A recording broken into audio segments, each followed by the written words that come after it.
Hello students, welcome to ABS classes Bharat online. आज हम बात करेंगे मनुष्य में पोषण की। हमने इसके पहले पोषण को पहला पार्ट आपने देखा ही होगा, तो उसमें हमने पोषण पढ़ा था। पोषण दो प्रकार के, स्वपोषी पोषण और परपोषी पोषण। और परपोषी के भी हमने 3 प्रकार पढ़े थे।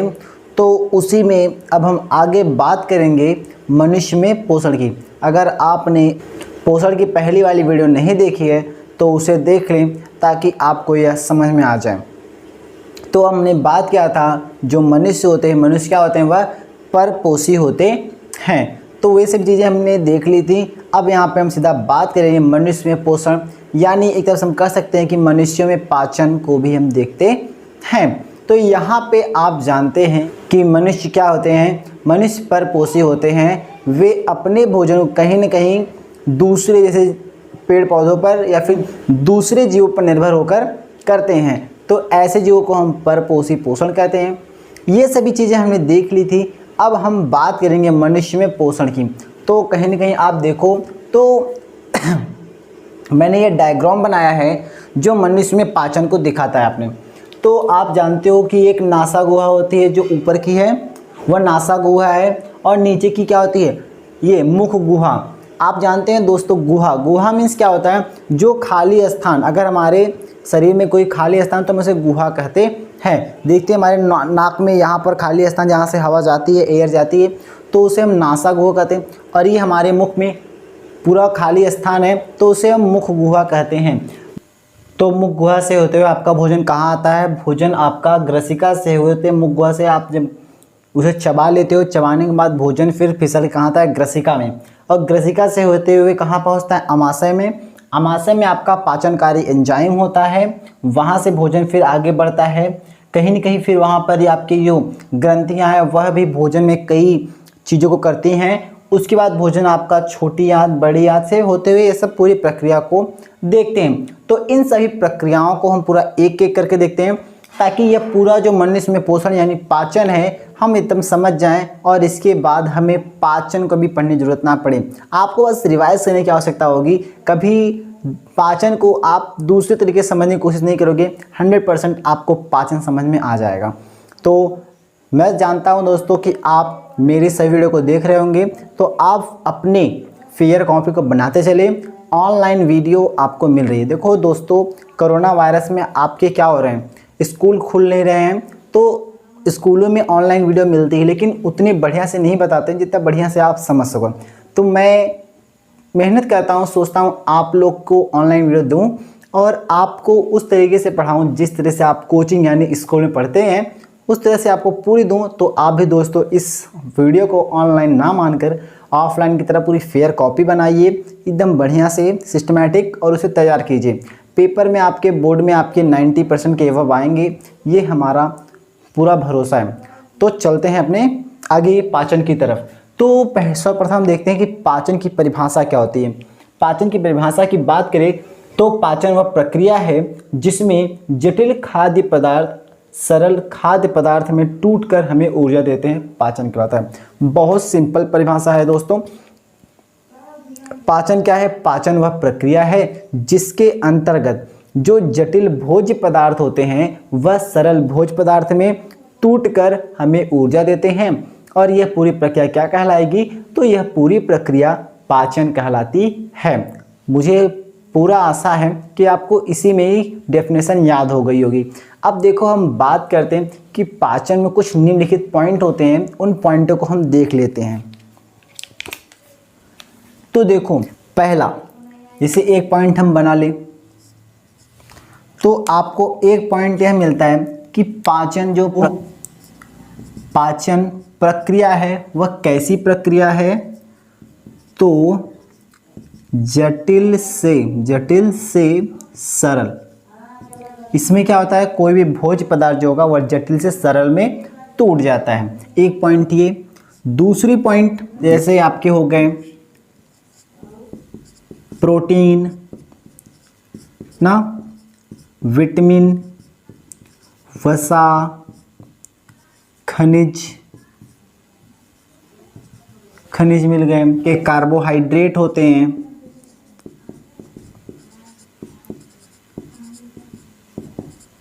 कार्बोहाइड्रेट, और एक ऑप्शनल मतलब हमेशा ये जल भी पाया जाता है। तो कहीं ना कहीं हमें इतने जो तत्व भोजन से मिलते हैं। तो इसमें जैसे दोस्तों आपका यह विटामिन हो गया, आपका यह खनिज हो गया और आपका यह जल, यह तीन चीज़ें क्या क्या, विटामिन, क्या क्या, विटामिन, जल और खनिज, यह जो होते हैं स्टूडेंट्स, यह बहुत छोटे पदार्थ हैं, छोटे होते हैं, छोटे होते हैं और जिनके कारण इनका पाचन नहीं होता, इनका पाचन नहीं होता, क्या होता है, इनका अवशोषण होता है, इनका अवशोषण होता है। इनका क्या होता है, पाचन नहीं होता, इनका अवशोषण होता है ना दोस्तों। तो जो विटामिन, जल, खनिज होते हैं, इनका बहुत मतलब ये होते ही छोटे हैं, तो इनको सरल में विभाजित नहीं करते हैं, इन्हें बॉडी, शरीर सीधा क्या करती है, अवशोषित कर लेती है और ब्लड के द्वारा सभी कोशिका तक भेज देती है। और बाकी जो आपके कार्बोहाइड्रेट हैं, प्रोटीन है, कार्बोहाइड्रेट हैं, प्रोटीन है और वसा है, इनका क्या होता है, पाचन होता है। यह फिर भी जटिल होते हैं और इन्हें जटिल से सरल में तोड़ा जाता है। तो जटिल सरल में टूटने के बाद यह क्या बनते हैं, इसको भी हम देखते हैं। तो ये चीज़ क्लियर हुई कि पाचन, पाचन, पाचन एक क्या है, फिजियो केमिकल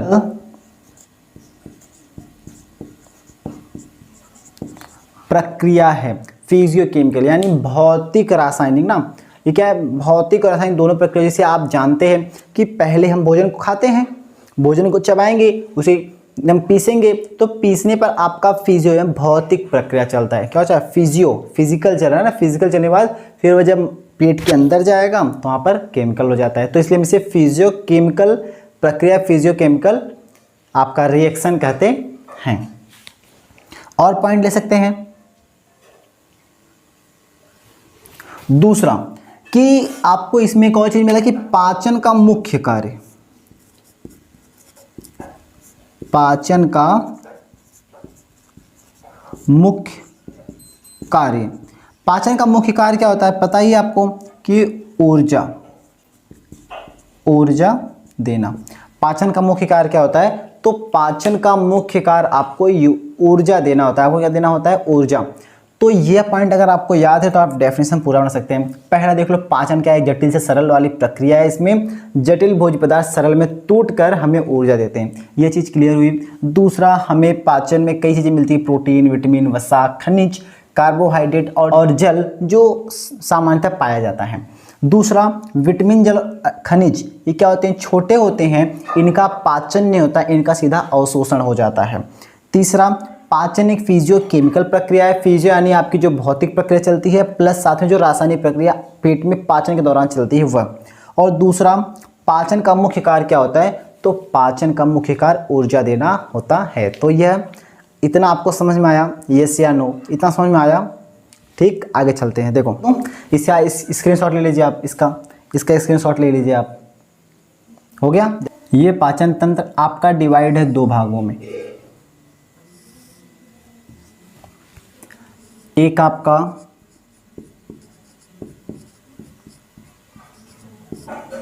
आहार नाल और दूसरा आपका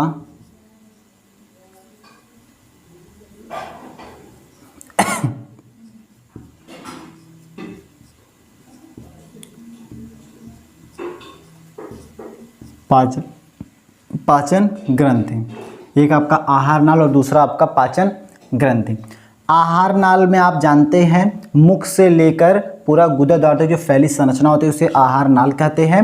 और पाचन ग्रंथि क्या होती है, जो पाचन में होने वाली रासायन, जो पाचन में होने वाली एंजाइम को छोड़ती हैं या फिर हार्मोन को छोड़ेंगी। जैसे जो पाचन में होने वाली क्रियाओं को करती हैं उन्हें पाचन ग्रंथियाँ कहते हैं। तो ग्रंथियाँ कितनी होती है यह भी हम देख लेते हैं, और आहार नाल में कितने भाग होते हैं यह भी हम देखते हैं। तो आहार नाल का पहला भाग क्या होता है, मुख गुहा। दूसरा आपका क्या होता है,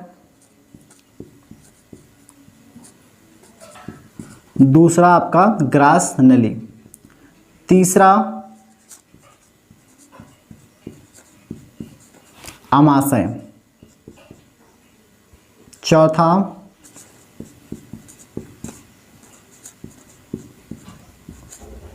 छोटी आंत। पांचवा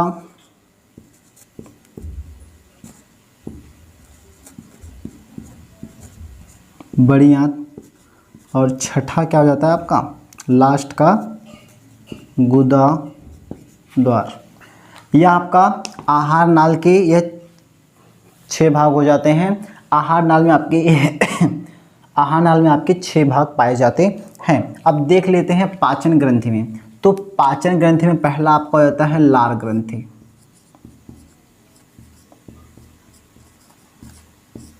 पाचन ग्रंथि का पहला क्या होता है, लार ग्रंथि। दूसरा आपका क्या होता है, जठर ग्रंथि।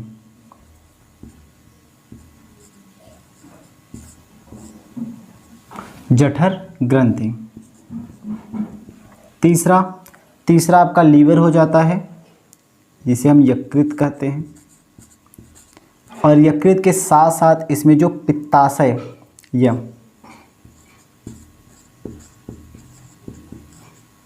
पित्ताशय। चौथा आप देख रहे हो यहाँ पर जो पत्ती संरचना है वो अग्नाशय। अग्नाशय। पांचवा में आंत में ग्रंथियां होती है वो आंत ग्रंथि। आंत ग्रंथि। इतने आपके 2 पार्ट हो जाते हैं। पाचन तंत्र में 2 पार्ट होते हैं, आपका आहार नाल, एक आपका पाचन ग्रंथि। पाचन ग्रंथि में ये भाग होते हैं आपका मुख गुहा, ग्रास नली, आमाशय, छोटी आंत, बड़ी आंत और गुदा द्वार। ये 5 पार्ट आपके आहार नाल और ये पाचन ग्रंथि के 5 पार्ट हो जाते हैं। लार ग्रंथि, जठर ग्रंथि, यकृत है और साथ में पित्ताशय जो यहाँ पाया जा रहा ग्रंथि है, और अग्नाशय ग्रंथि और आंत ग्रंथि। यह आपकी 5 ग्रंथियाँ हो जाती हैं। तो हम एक एक करके सबको देख लेते हैं। तो आप इसका स्क्रीनशॉट लीजिए, फिर मैं इसको रफ कर देता हूँ। स्क्रीनशॉट ले लीजिए। तो पहला अपना आता है मुख गुहा। मुख गुहा देख लेते हैं। पहला अपना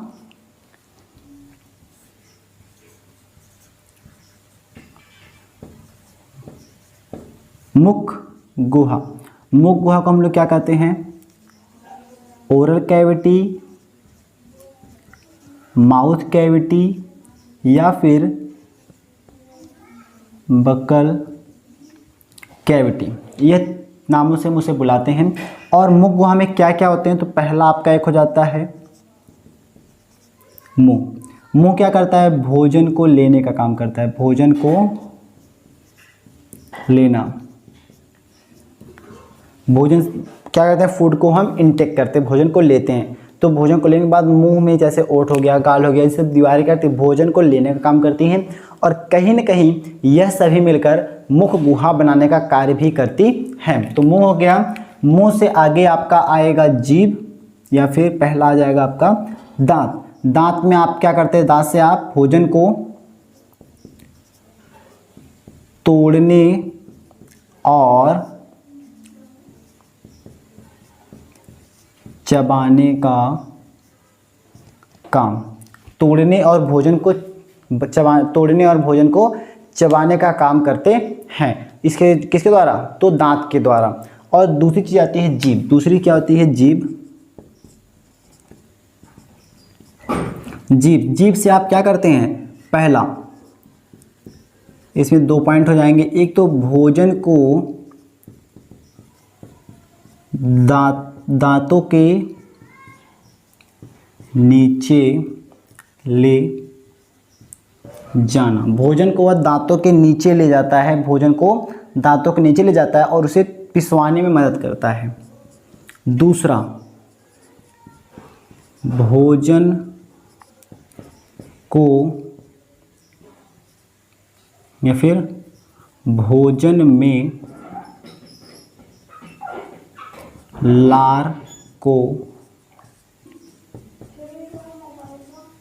मिलाना। भोजन को क्या करता है, भोजन में लार को मिलाता है, उसको मिला देता है। अब देखो दोस्तों ये जो आपकी एक दांत है और जो जीभ है, यह दांत और जीभ का एक आपको अलग वीडियो मिलेगा। इसके लिए हम एक नई वीडियो लाएंगे जिसमें हम दांत के प्रकार और दांत के भाग और जीभ के भाग कितने होते हैं, क्या होते हैं और इनके कार्य कैसे होते हैं, यह आपको उस वीडियो में पूरी की पूरी मिल जाएगी।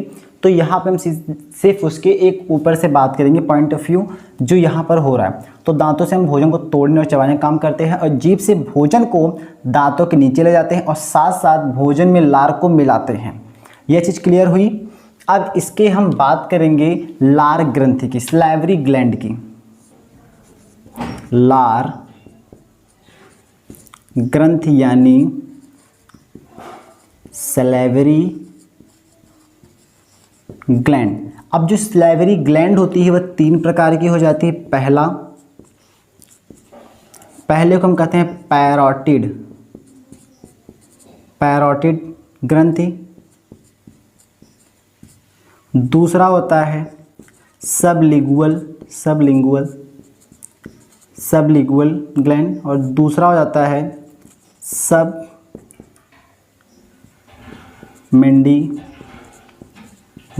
ग्रंथि।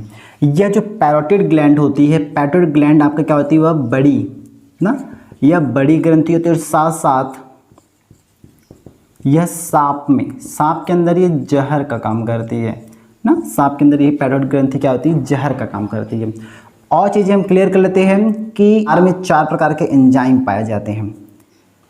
पहला एंजाइम आपका होता है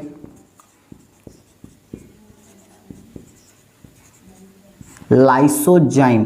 और जो लाइसोजाइम एंजाइम होता है वह कैसा होता है, वह आपका जीवाणुनाशी होता है। कैसा होता है, जीवाणुनाशी होता है, मतलब ये जीवाणुओं को मारता है, जीवाणुनाशी होता है। जीवाणु को किल, जैसे आप भोजन खाएं, भोजन को लिया तो भोजन में या जीवाणु गए तो उन जीवाणु को यह नष्ट करता है, किल कर देता है, भोजन में वह अंदर नहीं जाने देता ताकि वो आपको ताकि वो आपको नुकसान ना पहुंचा पाए पेट के अंदर। तो ये भोजन को क्या करता है, यह भोजन को जीवाणु मुक्त करता है।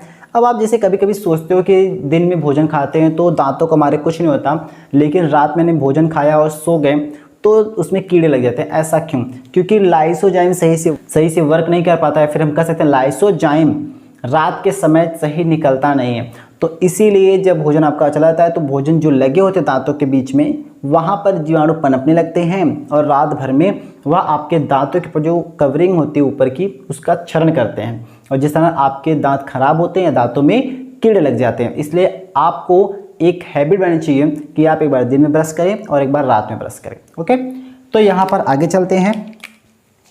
लाइसोजाइम होता है और एक होता है टाइलिन और एक आपका डाइस्टेज एंजाइम। यह टाइलिन और डाइस्टेज एंजाइम क्या करते हैं, स्टार्च यानी स्टार्च को हम मंड या चोकर इसको क्या करते हैं, वह साधारण शक्कर यानी सिंपल, इसको सरल जटिल से सरल में तोड़ देते हैं ना। यह साधारण शक्कर का पाचन, यह स्टार्च मंड चोकर किसे करते हैं, पाचन करते हैं। एक और आपका होता है म्यूकस। यह म्यूकस क्या करता है, भोजन का चिपचिपा बनाना, भोजन को चिपचिपा बनाता है। कैसा करता है, भोजन को चिपचिपा बनाता है, भोजन को लसलसा बना देता है। जब आप भोजन को कभी कभी खाते हैं तो आप अगर खाते समय जैसे कभी आपके मुंह में कोई कीड़ा चला गया या फिर आपके मुंह में कभी कभी जो चावल में पत्थर आ जाते हैं वो चला गया तो आप भोजन को क्या करते हैं, थूक देते हैं। थूकने पर आप देखते हैं तो भोजन कैसा चिपचिपा रहता है ना, तो भोजन कैसा होता है, चिपचिपा हो जाता है, जिससे किसके कारण होता है, यह म्यूकस के कारण ही होता है। तो समझ में आया, ये चीज़ क्लियर हुई। अब आगे लार ग्रंथि के बाद बात आएगी ग्रसिका यानी ओइसोफेगस की। तो इसका आप स्क्रीनशॉट लीजिए और फिर हम चलते हैं ओइसोफेगस की तरफ।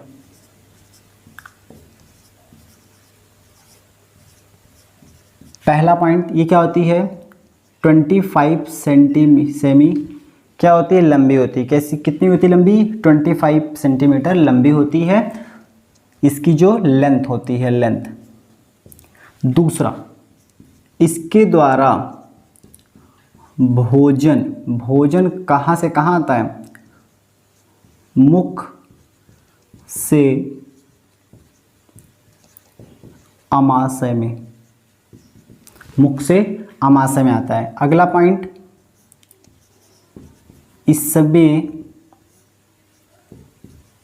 इसमें पाचन, जो पाचन होता है वह नहीं होता, इसमें पाचन नहीं होता, इसमें किसी तरह का पाचन इस ग्रसिका में नहीं पाया जाता है। अगला, भोजन को ढकेलने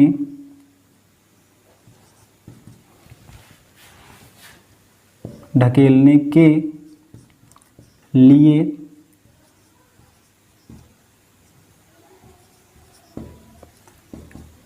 क्रमाकुंचन गति होती है। कैसी गति होती है, क्रमाकुंचन, जिसको हम पेरिस्टॉल्सिस बोलते हैं, पेरिस्टॉल्सिस का गति, पेरिस्टॉल्सिस मूवमेंट होता है।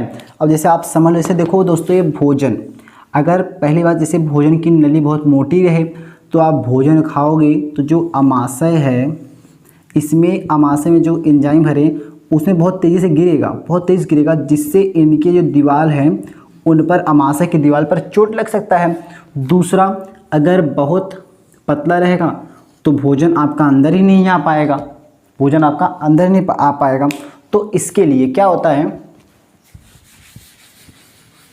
यह थोड़ा सा, इसके लिए क्या होता है, इसके लिए आपका जो यह होता है थोड़ा सा फैलता, मतलब यह एक प्रकार का रबड़ जैसा होता है, हल्का सा फैलता है, हल्का सिकुड़ता है, जिसमें जब भोजन आता है तो भोजन सीधे ना गिरकर उसमें रुकता है, और इसमें क्रमाकुंचन, पेरिस्टॉल्सिस, क्रमाकुंचन की गति होती है, जिसके द्वारा भोजन को धीरे धीरे नली में धीरे धीरे ढकेला जाता है और फिर अमाशय में आराम से पहुंचता है ना। तो भोजन तो आप खड़े खड़े खा लेते हो, लेकिन आपको पानी को कभी खड़े होकर पीना नहीं चाहिए, क्योंकि पानी क्या होता है, पानी में क्रमाकुंचन गति हो पाती नहीं है, वह बहुत तेज़ी से अमाशय की दीवारों पर गिरती है, जिससे अमाशय को चोट लगता है, जिससे आपको पेट दर्द, पेट में सूजन, पेट में गैस, ऐसे बहुत सारे रोग होते हैं। साथ साथ आपके जोड़ों में दर्द जो होते हैं बहुत जल्दी हो जाने लगते हैं, तो यह भी उसके कारण होता है। तो आपको सलाह दी जाती है कि आप पानी को खड़े होकर ना पिएं। ठीक, तो क्यों नहीं पीते ये भी आप समझ गए होंगे, क्योंकि आपको उससे दीवारों पर चोट लग सकती है। तो यह ओइसोफेगस के इतने पॉइंट होते हैं, यह पॉइंट आप लिख लीजिए। इसके बाद ओइसोफेगस के बाद हम बात करेंगे स्टोमच की। किसकी, स्टोमच की।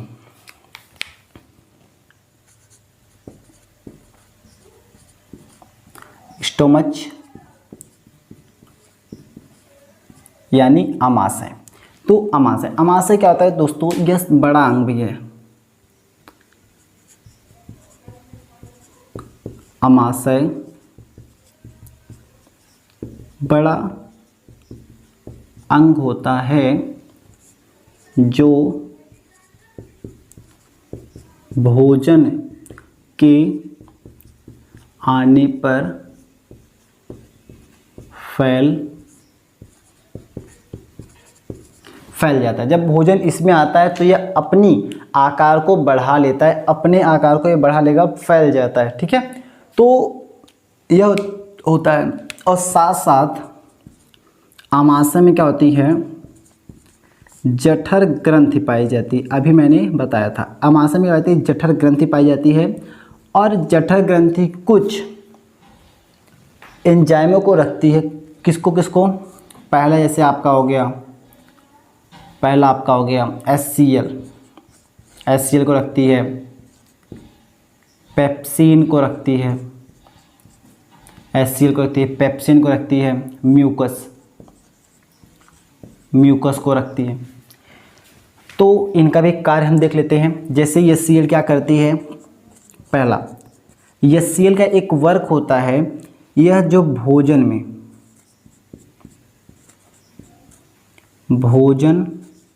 को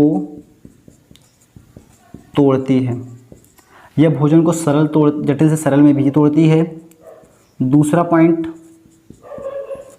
भोजन में आए हुए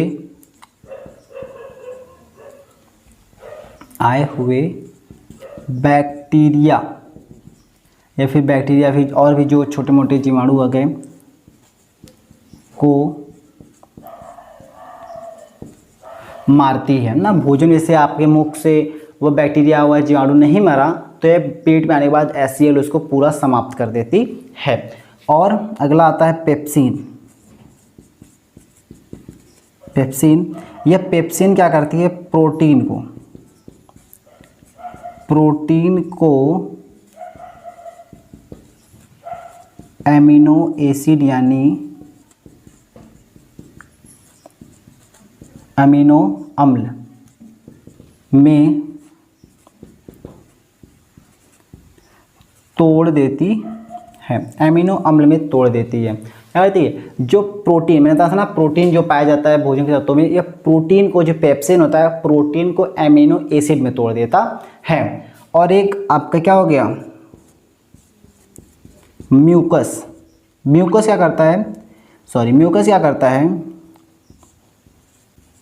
वह अमाशय की दीवार को HCl से बचाता है। क्योंकि आप जानते हैं जैसे इसमें HCl पाया जा रहा है, तो HCl अगर कीटाणु को किल कर रहा है, भोजन को तोड़ रहा है, तो अमाशय की दीवार को भी नुकसान पहुंचा सकता है, जिसकी वजह से यह क्या होता है, म्यूकस, इसमें म्यूकस आता है, अमाशय की दीवार से म्यूकस निकलता है। और इस म्यूकस से क्या होते हैं, उनके दीवारों को कुछ नहीं होता, उनके दीवार की रक्षा होती है, जिससे आपका अमाशय को चोट नहीं पहुंचा पाता है। ये चीज़ क्लियर हुई, इतना चीज़ क्लियर हुआ। अमाशय में और पॉइंट है, इसको लिखो, इसका स्क्रीनशॉट लो, फिर और बताते हैं आपको अमाशय में पॉइंट। भोजन इसमें कितना घंटा रहता है, 4 घंटा रहता है। भोजन कितने घंटा रहती है, इसमें 4 घंटा रहता है। और कैसे रहता है भी इसकी बात करेंगे। और साथ साथ अमाशय के 3 भाग होते हैं, कार्डियक, फंडिक और पाइलोरिक। इस अमाशय के 3 भाग हो जाते हैं, कार्डियक, फंडिक और पाइलोरिक। अब कार्डियक, फंडिक और पाइलोरिक में क्या क्या होते हैं इसको हम देखें। तो कार्डियक के 3 भाग होते हैं, और ये कार्डियक क्या होता है दोस्तों, तो ये इसका ऊपरी भाग होता है। ये कार्डियक हो गया, ये फंडिक हो गया, और यहाँ से ये आपका पाइलोरिक हो जाता है। ये आपका पाइलोरिक,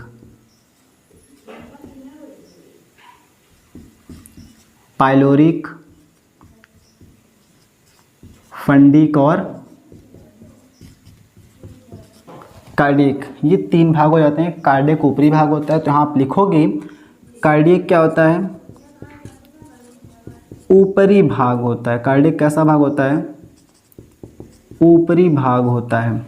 साथ साथ इसमें क्या पता है, HCl पाया जाए तो क्या होगा, भोजन को तोड़ता है। और साथ साथ अगर HCl है तो कैसा होगा, जीवाणु नाशी होगा। सीधी सी बात है, अगर भोजन को तोड़ेगा तो कैसा होगा, जीवाणु नाशी। तो आपने समझा कार्डियक क्या होता है, ऊपरी भाग होता है, HCl का निर्माण होगा, और ऐसे निर्माण होगा तो भोजन को तोड़ेगा, और साथ साथ जीवाणु नाशी होगा। अब बात करते हैं फंडिक की। देखो ये तो हो गया किसका, कार्डियक का।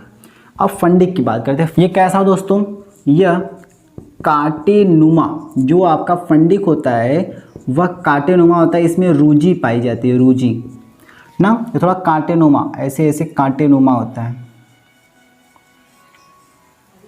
यह कांटेनुमा होता है, मतलब जो भोजन होता है, भोजन इन्हीं कांटों के द्वारा रुकता है, कांटेनुमा होता है। और भोजन को रोकता है, भोजन को रोकेगा। और तीसरा पॉइंट, यह क्या करेगा, उपवास में चुभता है। जैसे आप कभी कभी भोजन नहीं करते, आप उपवास करते हो, तो जब आप खाना नहीं खाओगे तो पेट में क्या चुभन होता है, वह इसी फंडिक के कारण होता है। फंडिक क्या होता है, कांटेनुमा होता है। जब इसे भोजन नहीं होता तो क्या होता है, सिकुड़ता है। सिकुड़ने का क्या होता है, थोड़ा सा चुभन होता है। तो दोस्तों जो यह पाइलोरिक वाला भाग होता है, पाइलोरिक वाला भाग में क्या होता है, आपका जठर ग्रंथि पाया जाता है। पाइलोरिक वाले भाग में जठर ग्रंथि होती है, यानी हम इसे क्या कहते हैं, जठर रस।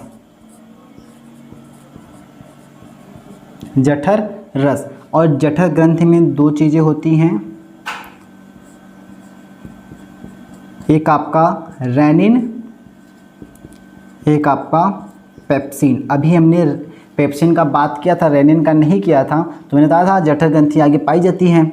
जठर ग्रंथि में तीन चीज़ें होती हैं, एक तो आपका एसीएल, पेप्सिन और म्यूकस, ये सभी होते हैं। तो लेकिन जठर ग्रंथि में रेनिन और पेप्सिन पाए जाते हैं। तो आपका जठर पाइलोरिक में होता है जठर ग्रंथि, और जठर ग्रंथि को हम जठर रस भी कहते हैं। इसमें आपका रेनिन और पेप्सिन होता है, रेनिन और पेप्सिन। रेनिन क्या करता है, दूध को दही बनाना, दूध को दही में कन्वर्ट करता है। आज जैसे छोटे बच्चों को देखते हैं, छोटे बच्चे कभी कभी दूध जब ज़्यादा पी लेते हैं तो कभी कभी उन्हें उल्टी हो जाती है। और उल्टी के दौरान जब वह दूध पी लेते हैं, आप देखिए जब उल्टी करते हैं तो उल्टी में दूध जो थोड़ा थक्का थक्का करके आता है, जिससे हम बोलते हैं दही, वह दही के रूप में बन जाता है। तो ये जो दही बनता है रेनिन, मतलब वो बच्चों में रेनिन ज़्यादा निकलता है, वो बहुत तेज़ी से पाचन करते हैं, जिसमें दूध को दही बनाया जाता है। और हम में भी जब हम दूध पीते हैं तो दूध क्या बन जाता है, दूध दही बन जाता है। इसीलिए जो वृद्ध लोग होते हैं, बूढ़े लोग होते हैं, उन्हें डॉक्टर बोलता है आप दूध ना पिया करो, आप दही खाया करो ना। तो आप भी दही, हम लोग दूध में पाचन कर लेते हैं क्योंकि में रेनिन पाया जा रहा है, और बूढ़े लोग में रेनिन कम बनता है, इसलिए उन्हें दही कहा जाता है। तो दही सबके लिए बहुत ज़्यादा जरूरी होता है, दही खाना सेहत के लिए सहायतमंद होता है। अब बात करते हैं पेप्सिन की। देखो पेप्सिन क्या करता है, मैंने बताया था प्रोटीन किसको तोड़ देता है, वहाँ पर प्रोटीन को एमिनो एसिड में बदल देता है। लेकिन प्रोटीन एमिनो एसिड बनेगा, लेकिन उसके बीच की और स्टेज होती है जो पहले जो पेप्सिन को जो टूटता है, प्रोटीन पेप्सिन के द्वारा पहला यहाँ पर पाइलोरिक में जो प्रोटीन टूटता है पेप्सिन द्वारा, वह पेप्टॉन में टूटता है।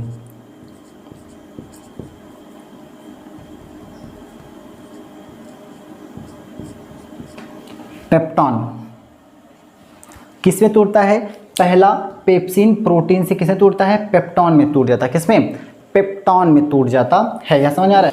रेनिन क्या होगा, दूध से दही बनेगा, और साथ साथ पेप्सिन क्या करेगा, प्रोटीन को पेप्टॉन में तोड़ देता है ना। तो मैंने बताया आपको जठर ग्रंथि ये होती है, पेप्सिन किसको बदल देगा, पेप्सिन प्रोटीन को पेप्टॉन में बदल देता है। अब आप एक इसी में नोट करके लिख लो,